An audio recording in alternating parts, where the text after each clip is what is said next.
Kurioj rankoj? Nu, atspėk. Tuoj, o. O, duok penkis. Mes pradėsim. Taip. Nu, mes pradėjom.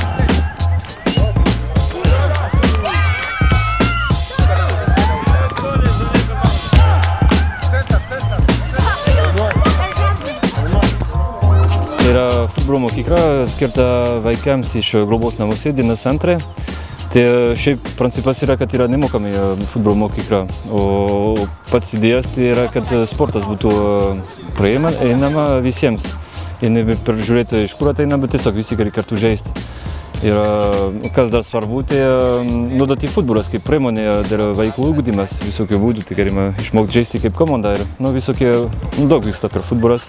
Ir galima įlinksminti ir kartu irgi išmokti. Tai va, toks idėjas.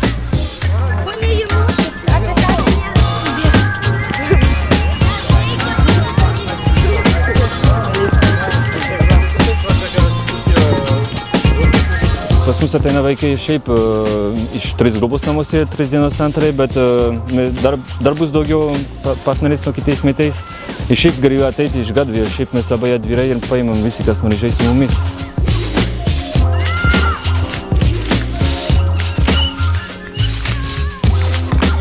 Visi vaikučiai čia tokie, jie labai užsivedę, patys nori visko šito, tai labai geros emocijos, kad jis gerai taip atsipalaiduoti pačiam.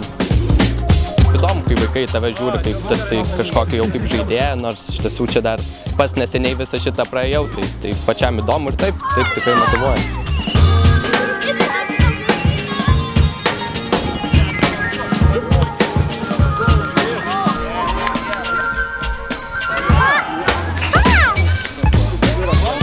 Tai labai smagu ir, man atrodo, labai svarbu jiems, kad iš kitos sferų ateina žmonių ir susidomėjo, ką mes čia darom, ką mes čia treniruojam.